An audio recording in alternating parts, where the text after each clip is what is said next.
Welcome back to the Thriving Agent Success System. Today we're going to talk about Thrive by creating referrals. But first, let's review last week's action list. Number one, you were supposed to be continuing uploading contacts into your CRM. So we wanted to discuss how you're doing on that. And if you've started to rank your top 100 people, that would be your A pluses, your A's, your B's, etc. Did you download and read the summary of Dale Carnegie's classic work, How to Win Friends and Influence People, from our online resource center in the books folder? We wanted you to rehearse dialogues with friends, spouses, into a mirror, or even in your voicemail on your cell phone, particularly the campaign, the 1, 2, 3, and the parting dialogue. And we wanted you to start using dialogues in all of your conversations. So please review this list and make sure, if you didn't complete everything, we get rocking and rolling and get this stuff done, because it's really going to help you moving forward with the future trainings. So today we're talking about thriving by creating referrals. We're going a little bit deeper. We're going to talk about 4 really important subject matters: the whole concept of call and go, the power of simple personal notes, the drop-by strategy, and we'll get into detail on the Thrive platform. Your daily routine. The mindset of your daily routine is always be prospecting, and today we're going to take as much action as we possibly can. The daily routine we refer to as the call and go. And typically what this entails is you get up in the morning and get to a point where you're ready to do business in your home office and you're settled. You might have your coffee or your tea, have had breakfast, etc. And you want to kind of block out the world and hit the phones. So you'd want to open up your CRM online and start calling, typically around 8:30 to 9. I would not call any later or start any later than 9, because you're missing prime time opportunities. You really don't want to be calling prospects and clients before 8 o'clock. So I would target something like 8:30 as a start time, maybe 8:45 to get on the phone. And then back into that time as how long it takes you to get kind of organized and settled at your desk and shuffle things around. We all do that kind of thing. So everybody has their own routines, but 8:30, 8:45, you're dressed, you are ready, you're fired up to start smiling and dialing. You're going to start by calling your most important contacts in your CRM or your online, and right in the Powerful Referral Network as part of your customer management resource system. You're going to call your leads and potential deals, your best contacts, and then once you make those most important calls to your A pluses and A's, you're going to start calling expireds and FSBOs that have been posted online that you think you want to work. Then you'll move into your C contacts and try to get connected with those folks and move them up. So it's about phone calling. Now, one word of warning that's very, very important. I know as you get deals going, it's very easy to prioritize calls on counters, offers, escrows, etc. before some of these prospecting calls. That's a big mistake. Those things will wait. Those people are still going to be there. You want to take your highest energy times, like between 9 and 11, and use that for marketing and prospecting. That's where your energy should be focused on, to make follow-up calls with escrow agents, other agents on counters, etc., or even your clients that are involved in a current offer or escrow. Those should be second priority calls in the morning. Superstar agents understand this because they realize that the next deal is what's most important. The deal's already in the hopper, so to speak. You can move down your schedule during the day. So in the afternoon, we're going to go. We're calling in the morning. We're going into the marketplace in the afternoon to do your field work. So right around the lunch hour, you're grabbing lunch. Oftentimes, it might be a good idea just to eat at your desk and organize your groundwork. You're going to map your routes out for your drop-bys, expireds, FSBOs, etc. Print out CMA summaries that are relevant to the meetings you're going to have this afternoon. Print out any cover letters. It should be a quick mail merge right out of the CRM for your pre-list kits. Drop-by gifts, get those organized, etc., and then hit the road. So we're going in the afternoon. We're in the market, so to speak, doing the field work. And that list includes drop-bys of your best contacts, having coffee or lunches that you might have set up with your most important contacts, doing a business mixer. We'll talk about that in future trainings. Your ground campaign should also include visiting Thrive homeowners, which could be door knocking or at least some degree door knocking, and Thrive merchants. They're a great way to generate new contacts in your database that are very relevant to your target market. And a lot of these merchants know lots of people in the marketplace buying and selling homes. You may not get referrals from them instantly, of course, because they're just getting to meet you, but you're going to come to them from contribution, offering them free advertising, publicity, etc. So over time, you'll build up those connections and bonds, and it will produce windfalls of referrals for you if you work it correctly. You're also going to door knock expireds and FSBOs in the afternoon, as we've seen in the training, in future trainings, how to handle expireds and FSBO scripts on the phone. But if you set an appointment, fantastic. If you don't set an appointment, you're going to hit those two categories cold, because they've already raised their hands. They have homes to sell, and you're going to hit them in the pre-list mode with your pre-list kits in hand. Don't worry if you don't know what that is. We're going to be training you specifically on what to say, what to bring, etc., how to handle those meetings. Personal notes. I'm sure you're all familiar with personal notes. You've probably written some, have received some. I can remember my mother insisting I write a personal note to each of my grandmothers every Christmas or birthday, so I got used to them very, very early on. And they are a real powerful tool to use as a real estate agent, and so rarely used in our business. It's very simple, but it really is a big difference maker in terms of the impact they make on your prospects and contacts. Number one, they demonstrate that you really care about those people. Demonstrate that you care. You want to write personal notes on a regular basis. This needs to be a daily habit. And once you get them set up on your desk or in a drawer, that should be really easy. You just pull them out, write them, have the stamps there, have some good pens there, and once you kind of systematize it, it won't take very long. So you want to do these notes on a regular basis. They are viewed by the recipients as an unexpected extra, because it's just not typical. It's a much more personal touch than a business touch, and most folks are not expecting to receive a personal note from a real estate agent, and therefore it deepens your relationship. Connecting and bonding is part of our system. It deepens your relationship, and it clearly differentiates you from your competition. Behold the power of personal notes. They are a very low cost and effective way to connect and actually start to bond with people in your network, and that is to send them a handwritten personal note. Handwritten, not a letter out of your computer or word processor. These are by hand. The envelope should be handwritten, because it maintains the personal touch. Your people will not only be surprised to receive them, but they'll be very, very appreciative. And writing personal notes must be a daily sales and marketing activity. It needs to be a habit. And once it's a habit, you don't even really think about it. You just start shooting these things off. But boy, will you start seeing results. So trust me on this.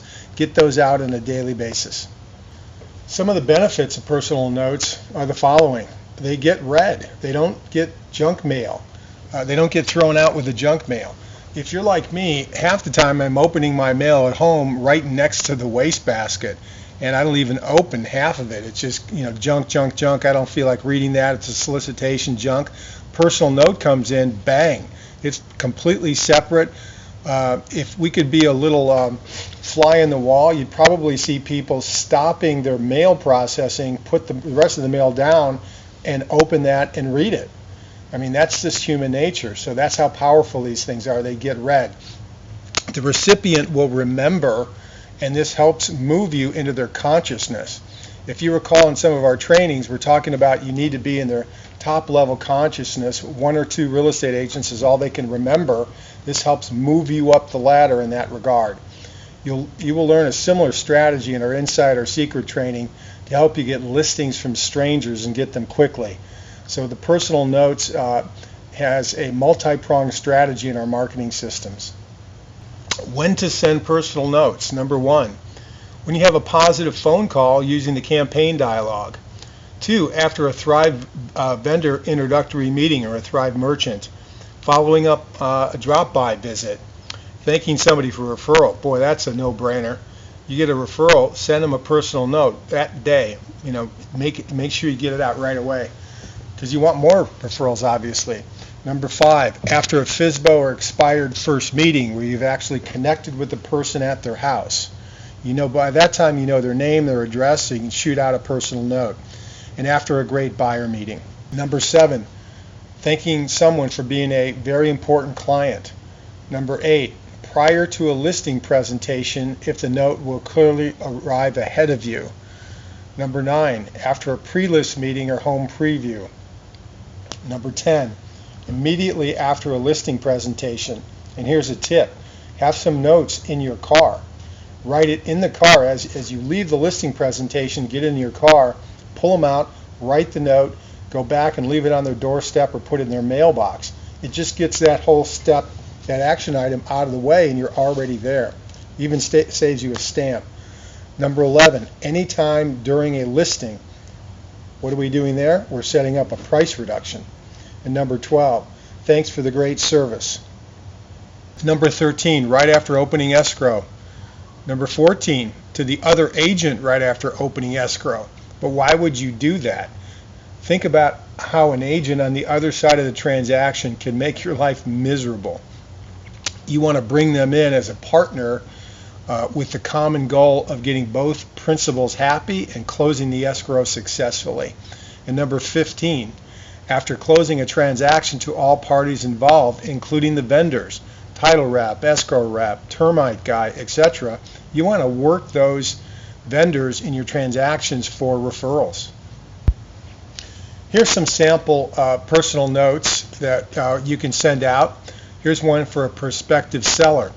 It was a pleasure meeting you. I just want to let you know that I'm excited about getting you top dollar. I work mostly by referrals, so meeting your needs will be my top priority. Thank you.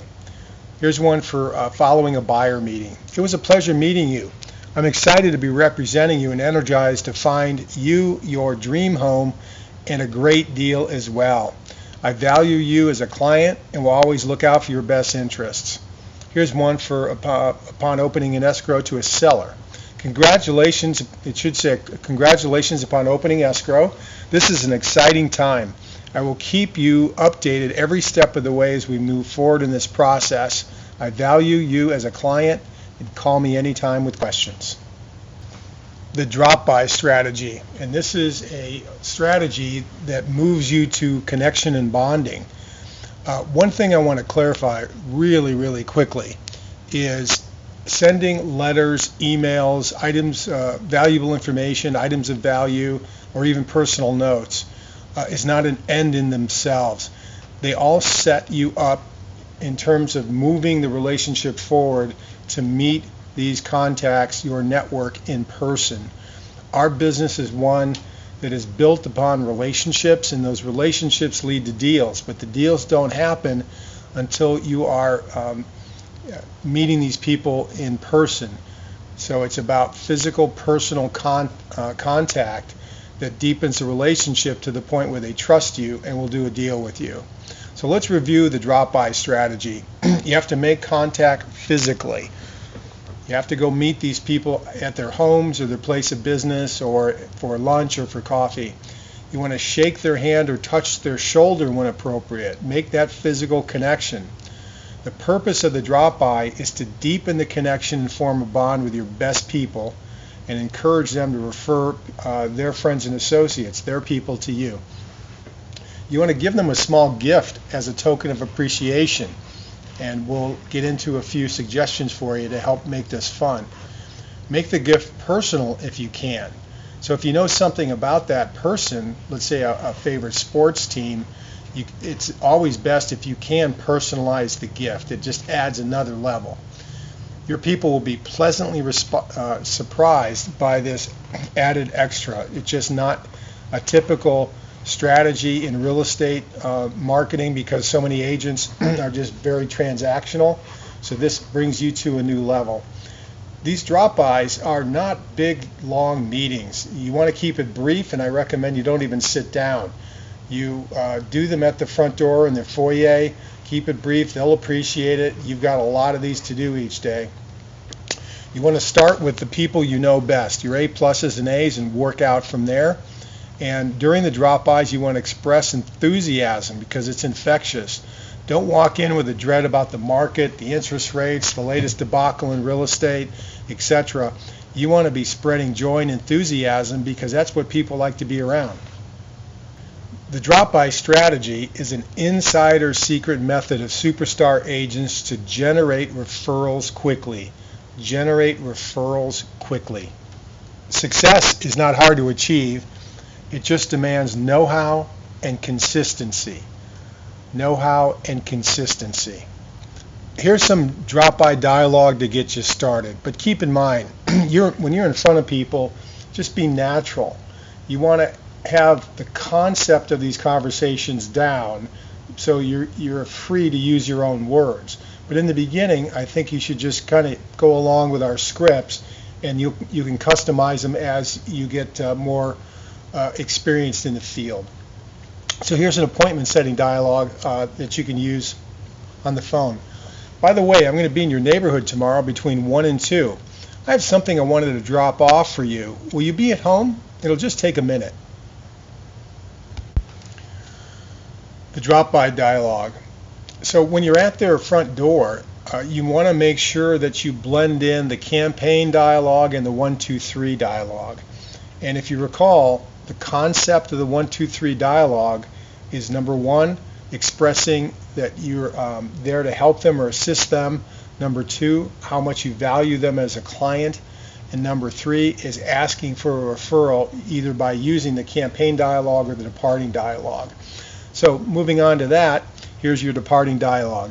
Oh, by the way, I'm never too busy for your referrals. You're one of my VIP clients. Drop-by gift ideas. For the kids, Beanie Babies. These used to be the rage, but kids still love them. They're just not much of a collector's item anymore. Therefore, you can buy them real cheap and in bulk on eBay. I mean, for $1 or $2. And I used to carry a large box of these things in my trunk. In fact, I still have boxes of them here in the office and at home. They're great gifts for kids. So they're, really have a great impact. And if you think about what's a better way to impress a parent than by being great to their kids. So it's a great strategy. During the winter, can opener, box of chocolates or candles. During the spring, reusable shopping bag or the Peeps candy. That's kind of a Easter type of thing that's kind of funny that agents have used. But getting back to the reusable shopping bag, is we're seeing this whole trend. I know here in Calabasas, the Ralphs here either charges you for each bag, and you see all these folks bringing in their own. And I believe in Hollywood they are doing the same thing. So we're seeing a trend, particularly in California, about these shopping bags in grocery stores. So people are going to be needing these and using them on a regular basis. More drop-by gift ideas. In the summer, an ice cream scoop or condiment pack. The ketchup, mustard, and relish, which are great for barbecues. You can buy those at a great price at Costco. Target and Costco would be my two recommendations for stores to get these types of items. In the fall, dog treats. If your clients have dogs, it's kind of the same strategy of giving gifts to their kids. Coasters are always good. Halloween candy if it's September, October. Some great times to do your drop-bys are a week or two prior to Hanukkah, Christmas, Mother's Day, Father's Day, 4th of July, back to school, Memorial Day, Halloween, Thanksgiving, or your client party, which we'll talk about in a future training. This is not to be construed as the only time to do your drop-bys, but you could do a special wave or a tour based on these holidays throughout the year, because you could tie some great drop-by gifts to upcoming holidays. but drop-bys need to be a daily activity in your afternoon. So this is just common sense. Use MapQuest or Google Maps or Apple Maps to plan your route well. And so you're like if you were in a blimp and looking down at your target market, this is what you'd see. And you want to be very, very efficient and be thinking about a couple tips here. So let's just say we're doing this route here. You want to study this route and then think about times of day.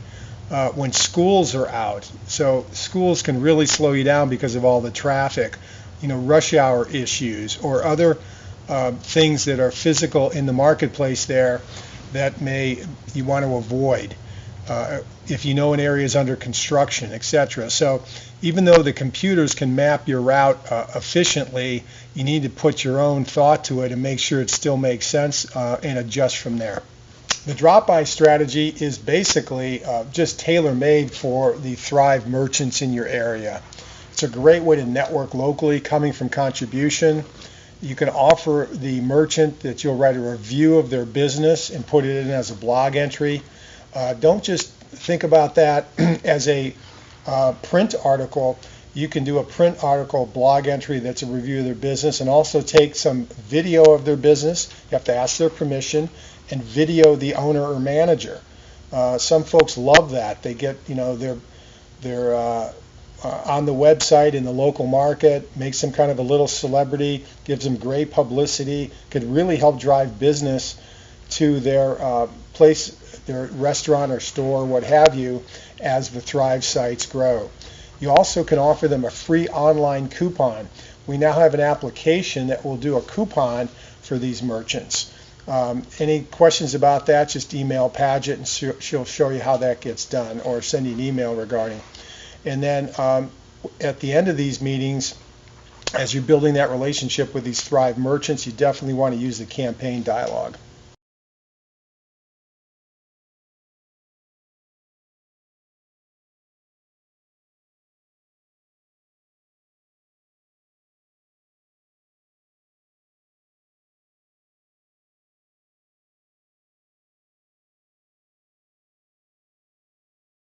So let's talk about the Thrive platform. It's about being an advocate in your community.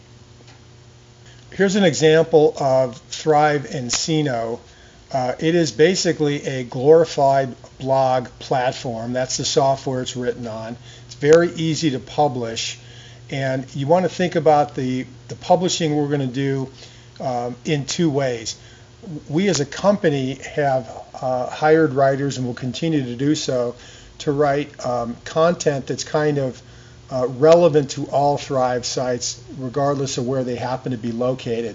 You should be publishing at least an article a week that's specifically relevant to your Thrive locale.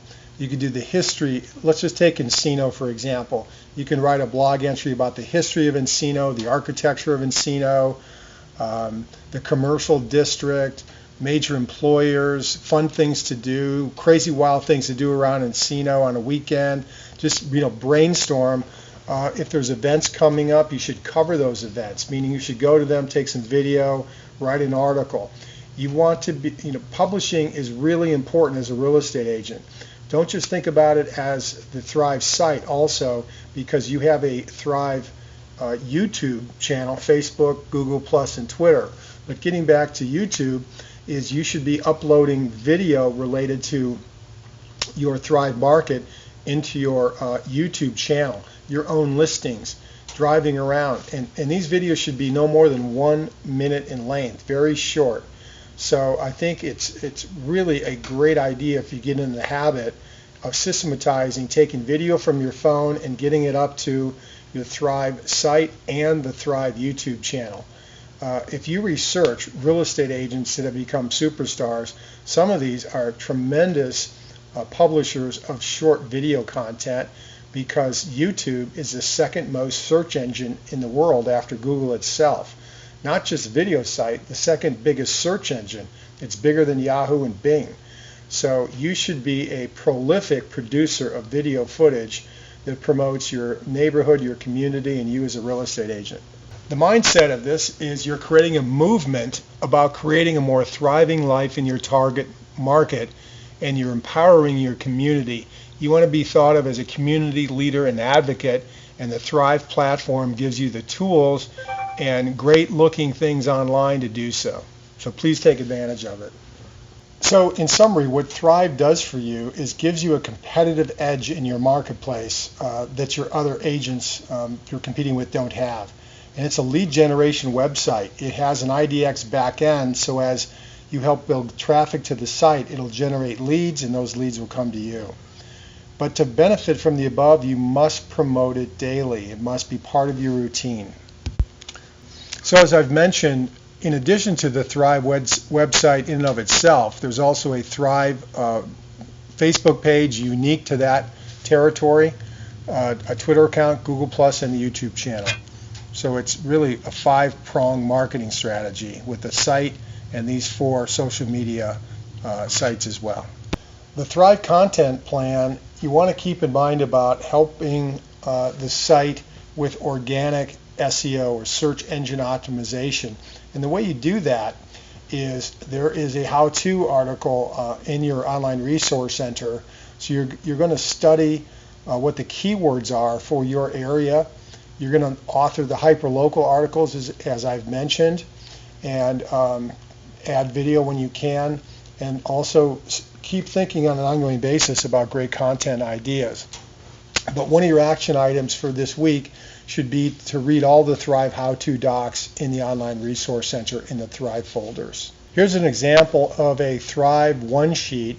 It's black and white, and this is something you can print in bulk and just hand out everywhere you possibly can. All of your Thrive merchants, any homeowner or buyer that's interested in the area. In this case, this example is Westlake Village, but it's black and white, so you can print 1,000 of these, like at 4 or 5 cents a copy, and just get them out all over the place.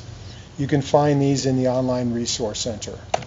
Here's some ideas on how to market your whole Thrive platform. First and foremost, you should have an elevator pitch. And I recommend you refer to yourself as the co-founder and sponsor. The co-founder adds validity, gives you some authority because you're one of the agents, part of that territory, and you're a sponsor of it as a real estate agent, so that gives you a segue to talk about the fact that you're an expert in real estate in the area. Marketing should be, your drop-by ground campaign is really your primary vehicle, your marketing strategy when you're hitting the vendors and homeowners in the area. You can do some direct mail with it, with buyer letters that we'll see in upcoming trainings, but of course you can deliver these for no cost if you do it by hand. Marketing it as a public relations vehicle for the merchants, offering them coupons.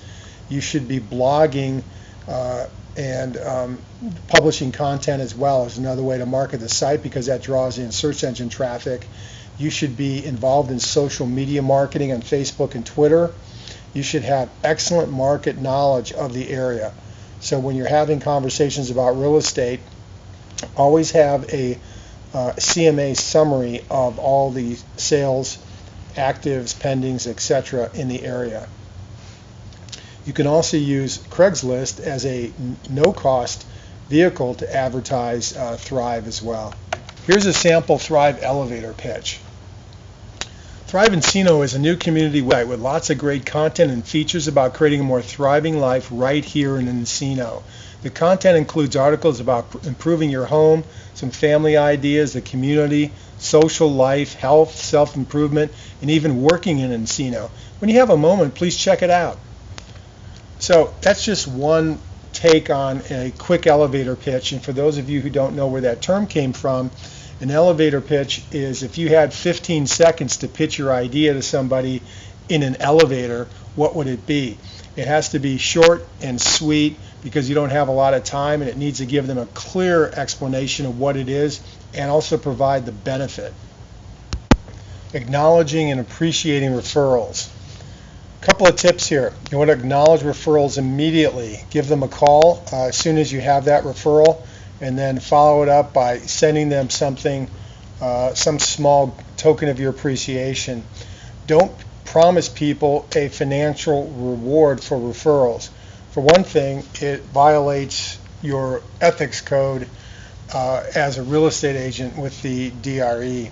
You want to make it fun and make it useful, like a $5 Starbucks card or $10 Starbucks card is not considered paying somebody a commission or a referral fee.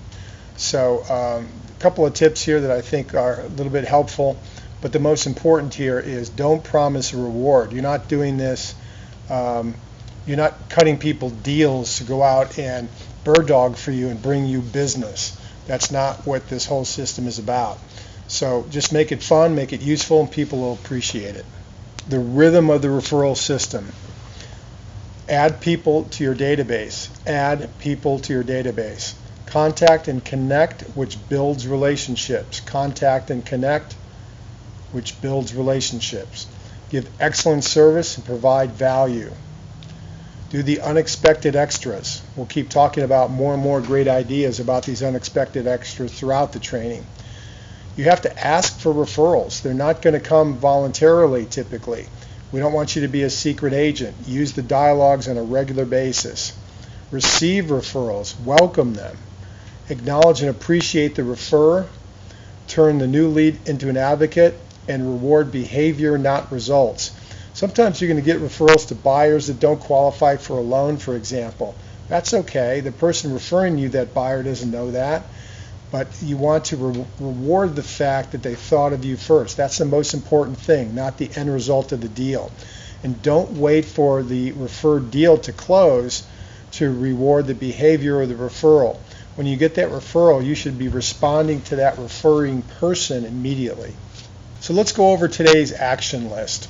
Number one, you need to go to Target or other stores and buy some personal notes and envelopes.